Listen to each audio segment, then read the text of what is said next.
we live in a microwave society. Most people that talk about the NBA want things to happen fast and quick. Most people expect players to come out in the league and hit the ground running by storm. Not every player is going to do that. Not every player is going to take off and become a Luka Doncic or Trae Young type of player right out the gate. Sometimes players need time. Even Kobe Bryant, one of the greatest basketball players ever to live, he needed time. Magic Johnson didn't need time, but Kobe Bryant needed time. Who ended up having the better career? Who's the better Laker? To me, it's Kobe Bryant. Even though Magic Johnson hit the ground running fast as a rookie. Just because you hit the ground running as a young player in the NBA, that does not mean you're going to end up being better than a player that takes time to develop. A perfect player for this case is Ben Simmons. A lot of times people are hating on Ben Simmons. People are talking about Ben Simmons, but people need to put some respect on Ben Simmons' name and understand that what Ben Simmons is doing in his third season in the NBA is very impressive. Over his last 8 games, he's averaging 17, 10, and 10, shooting 56% from the field, 2 blocks per game, 1.3 steals per game as well. This brother's one of the best perimeter defenders in the league, if not the best perimeter defender in the NBA right now. This brother, even though he does not take threes and is still developing his jump shot, that does not mean we can not look at all the other great attributes that this player brings to the table. People have to understand that certain players are going to develop more slowly than others, and there's nothing wrong with that. If you look at Giannis, Giannis is not the player that he was when he first came into the league to the player that he is now. He's still developing. Giannis has been in the league 6 years. He's still developing a jump shot. So why is it that Ben Simmons, who is still struggling with his jump shot and needs time to develop, why isn't that Ben Simmons is looked upon as being a guy that's never going to reach his full potential or being a guy that's never going to really figure things out? I think that is unfair, and I think things are definitely biased when it comes to the media of them picking and choosing players they like and players they dislike. When it comes to Ben Simmons, people need to be very, very careful with talking about Ben Simmons and acting like we've seen Ben Simmons with his own team. Right now, Ben Simmons is the second best player on the Philadelphia Sixers. He is a player right now that doesn't really have any space on the floor to operate and doesn't really have the opportunity to have his own team and to be like that Giannis Antetokounmpo type of player, which he can be if you build a team around him. That's why I'm hoping that either the Philadelphia Sixers, one, they win a championship with this duo, and then they probably still split it up, or they don't win a championship in the next 2 to 3 years and they split it up and they let Ben Simmons go his way, or they let Joel Embiid go his way and keep Ben Simmons and build a team around Ben Simmons. One of those 3 things are going to happen.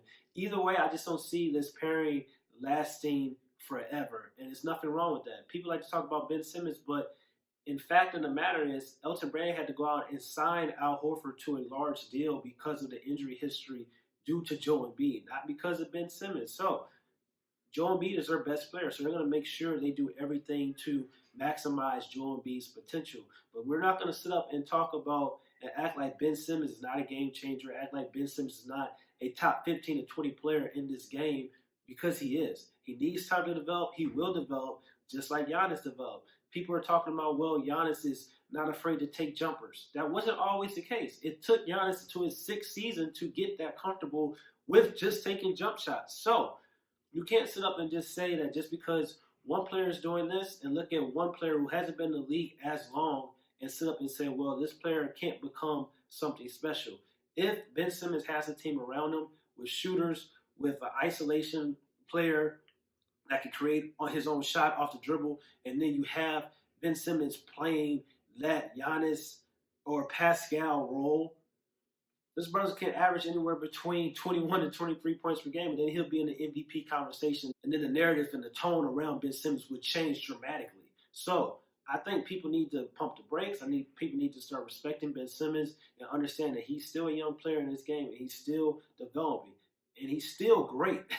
He's still, like I said, a top 15 to top 20 player in this league. Even though his numbers may not always show that, but if you know basketball and you watch basketball, you can just tell that this brother, his IQ is there, his game is there, his handle is there, his defense is there. The only thing that he's missing is a jump shot right now. People need to understand that a lot of this hate comes from the media especially being in Philadelphia, the city of brotherly love, where it's a big media capital, and it's kind of like people are going to point out his warts and his weaknesses more because he's in a big, large platform of city that is predicated on media, predicated on asking tough questions, similar to New York, similar to Los Angeles. That's why even Los Angeles, you got Kyle Kuzma being, perceived as this young up and coming superstar player. When in reality, if he was playing with the Utah Jazz, he would just probably be seen as this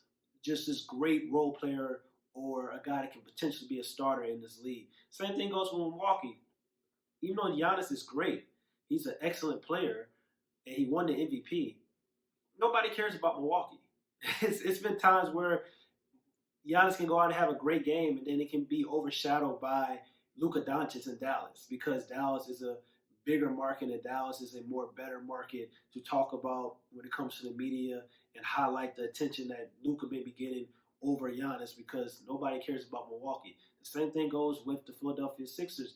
A lot of people care about the Philadelphia Sixers market, and it's a big media market, so they're always going to talk about Joel Embiid and Ben Simmons, whether they're doing positive things or negative things. So that's a lot to do with some of the things that we hear about Ben Simmons and some of the hate that Ben Simmons receives as well. But I think Ben Simmons is going to be an excellent player.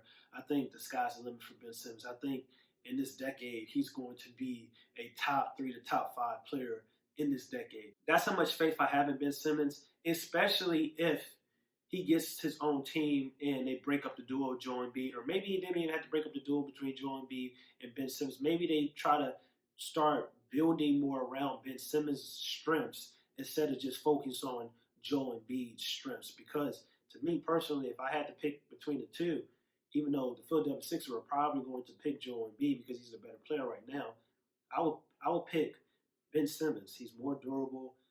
He has things you can't teach. He's 6'10" as well, and it just seems like he has more promise going towards the future, towards the next decade, rather so than Joel Embiid.